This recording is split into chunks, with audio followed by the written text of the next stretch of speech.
Hello, ഇപ്പോൾ കണ്ട വീഡിയോയിൽ എന്തായിരിക്കും നിങ്ങളിപ്പോൾ വിചാരിക്കുന്നുണ്ടാവും അല്ലേ? അതൊക്കെ വഴിയെ പറഞ്ഞുതരാം.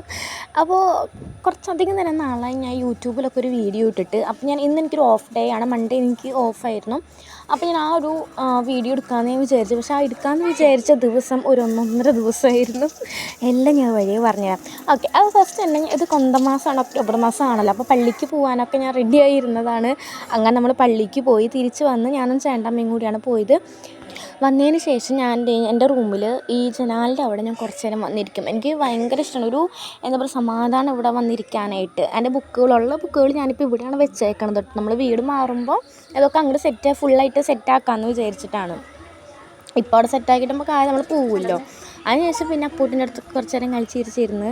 പിന്നെ എൻ്റെ ഹോമിയോ ഡോക്ടറെ കണ്ട ഡേറ്റും കൂടിയായിരുന്നു മൺഡേ എന്ന് പറയുന്നത്. അതെൻ്റെ ഒരു ഒന്നൊന്നര പോക്കായിരുന്നു എന്ന് എനിക്ക് പറയുന്നുണ്ടായിരുന്നില്ല. നമ്മൾ വിചാരിക്കുന്ന പോലെ ലൈഫ് ആവണം എന്നില്ലല്ലോ. അങ്ങനെ വിചാരിച്ചാൽ അത് ലൈഫ് ആവണമെന്നില്ല. മനസ്സിലായി ഞാൻ വിചാരിക്കുന്നു. അതാണ് ഇത് കാണുന്നത്. ഇപ്പോൾ നിങ്ങൾ ആ വണ്ടി ഒന്ന് ചെറുതായിട്ടൊന്ന് സ്കിഡായതാണ്. അതെങ്ങനെയാണെന്ന് എനിക്കിപ്പോഴും അറിയില്ല. ഞാൻ എന്താ പറയുക ഒരു ഹമ്പ് വന്നപ്പോൾ ഞാൻ സ്ലോ ആക്കിയതാണ്. പക്ഷേ അതെങ്ങനെ വീണതെന്ന് എനിക്കറിയില്ല. തലയിടിച്ചാണ് വീണത്. കൈ ഇങ്ങനെ നിരങ്ങി പോയി. അപ്പോൾ ഹെൽമെറ്റ് ഉള്ളതുകൊണ്ട് സത്യമായിട്ടും ഹെൽമെറ്റ് ഉള്ളതുകൊണ്ടാണ് എൻ്റെ തലയ്ക്കൊന്നും പറ്റാണ്ടിരുന്നത്. ഞാൻ അറിയാമല്ലോ തല പിടിച്ചു കഴിഞ്ഞാൽ ഇങ്ങനെ ഇരിക്കില്ല ഞാൻ എന്തായാലും. അപ്പോൾ അങ്ങനെ നമ്മൾ കരച്ചിലായി പിരിച്ചിലായി. പിന്നെ ഹോമിയോ ഡോക്ടറെ കാണാൻ പോകാൻ പറ്റിയില്ല എന്നുള്ള ഈ ഏതായാലും ഡോക്ടറെ പോയി കണ്ടു. അങ്ങനെ കണ്ട് തിരിച്ച് എൻ്റെ വീട്ടിലേക്കാണ് ഞാൻ പോകുന്നത്. അപ്പോൾ അവിടെ എൻ്റെ ചേച്ചിയുണ്ട്. അപ്പോൾ ആളെനിക്ക് ഫുഡൊക്കെ വാരി തന്നു.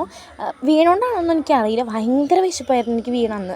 അങ്ങനെ ബ്രെഡ് ഓംലേറ്റ് ഉണ്ടാക്കിയത് എൻ്റെ ഫേവറേറ്റ് ആണ് കേട്ടോ. പിന്നെ ഉപ്പിലിട്ട് നെല്ലിക്ക, പിന്നെ ചോറ്, പിന്നെ എൻ്റെ അപ്പച്ചൻ അപ്പം മേടിച്ചിട്ട് വന്നു. അത് ചിക്കൻ കൂട്ടി കഴിച്ചു. എന്താണെന്നറിയില്ല, ഭയങ്കര വിശപ്പായിരുന്നു. അങ്ങനെ നമ്മൾ കുറച്ച് നേരം പുറത്തേക്ക് ഇറങ്ങി. ഈ കാണുന്ന ചെടിയില്ലേ, ഇത് എൻ്റെ അമ്മയ്ക്കൊന്ന് ഞാൻ നടാൻ കൊടുത്തതാണ്. അവിടെ നട്ടോളൂ എന്ന് പറഞ്ഞിട്ട്. അതാണ് ഇപ്പോൾ നിങ്ങൾ ഈ ചെടിയുടെ അവസ്ഥ കാണുന്നത് ഇങ്ങനെ. അത് കഴിഞ്ഞ് ചേച്ചി കുറച്ച് നേരം ബുക്ക് വായിച്ചുകൊണ്ടിരുന്നത്. എൻ്റെ ബുക്ക് ഞാൻ കൊടുത്താണ് കേട്ടോ, കാളി എന്ന് പറഞ്ഞിട്ടുള്ള ബുക്ക്. അടിപൊളി ബുക്കാണ്. അത് ഞാൻ വായിക്കാൻ കൊടുത്തു. പിന്നെ അമ്മ എനിക്ക് എന്താണെന്നറിയില്ല, ഞാൻ പറഞ്ഞില്ലേ വീണതിന് ശേഷം ഭയങ്കര വിശപ്പാണ്. അപ്പോൾ അമ്മോട് എനിക്ക് മിൽക്കി ബാർ ഞാൻ അങ്ങനെ അഡിക്റ്റ് ഒന്നുമല്ല, പക്ഷേ എനിക്കെന്തോ കഴിക്കാൻ ഭയങ്കര കൊതി തോന്നി. അങ്ങനെ അമ്മ അത് മേടിച്ചിട്ട് വന്നു. ഞങ്ങൾ എല്ലാവരും കൂടി കഴിച്ച് ഷെയർ ചെയ്ത്. പിന്നെ ചേട്ടൻ വന്നു. അതിൻ്റെ കൂടെ തണ്ണിമത്തം കഴിച്ച് പിന്നെ ചോറ് കഴിക്കാൻ പോണു. ഇപ്പം നമ്മുടെ വീട്ടിലത്തെ മെയിൻ എന്ന് പറയുന്നത് നമ്മൾ ഏതെങ്കിലും ഒരു നേരം എല്ലാവരും ഒരുമിച്ചിരുന്നാണ് കേട്ടോ കഴിക്കുക. അത് ഇവിടെ നിന്ന് എല്ലായിടത്തും അങ്ങനെ വേണമെന്നാണ് ഞാൻ പറയുക. പരസ്പരം സംസാരിക്കാനുള്ള ചാൻസും കൂടിയാണല്ലോ. നമ്മൾ രാവിലെ ഉച്ചയ്ക്ക് എന്തായാലും പറ്റില്ല, എല്ലാവരും ജോലിക്കൊക്കെ പോകേണ്ട എന്തായാലും പറ്റില്ല. അപ്പം നമ്മൾ നൈറ്റ് നമ്മളെല്ലാവരും ഒരുമിച്ചിരുന്നാൽ എത്ര ലൈറ്റ് ആയാലും ഒരുമിച്ചിരുന്ന് കഴിഞ്ഞാൽ നമ്മൾ ഫുഡ് കഴിക്കുക. അപ്പോൾ എൻ്റെ വലത്തേ കയ്യിലാണിത് പറ്റിയേക്കണോണ്ട് അമ്മയാണ് എനിക്ക് വാരി തരണത്. പിന്നെ അമ്മമാർ വാരി തരുന്നതിന് ഒരു പ്രത്യേക ടേസ്റ്റ് ആണല്ലോ അല്ലേ. അങ്ങനെ ഞാൻ ചേട്ടൻ്റെ വീട്ടിലേക്ക് പോയി. കാരണം നമുക്ക് ഡാൻസിൻ്റെ ഒരു പരിപാടി ഉണ്ടായിരുന്നു. അത് നമുക്കിനി എന്തായാലും പറ്റില്ല. അപ്പോൾ അത് കാണെങ്കിലും ചെയ്യാമല്ലോ എന്ന് വിചാരിച്ചിട്ട് ഞാൻ ചേട്ടൻ്റെ വീട്ടിലേക്ക് വന്നു. പിറ്റേ ദിവസം ചേട്ടനോട് കൊണ്ടാക്കാമെന്ന് പറഞ്ഞു എൻ്റെ വീട്ടിലേക്ക്.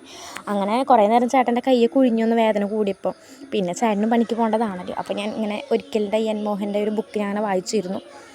അപ്പോൾ ഇങ്ങനെയാണ് നമ്മുടെ സംഭവം ഉണ്ടായത്. അപ്പോൾ എനിക്ക് പറയാനുള്ളത് ടൂ വീലറൊക്കെ യൂസ് ചെയ്യണം, അല്ലെങ്കിൽ യൂസ് ചെയ്യുമ്പോൾ അതിൻ്റെ സേഫ്റ്റി അനുസരിച്ച് നമ്മൾ പോവുക.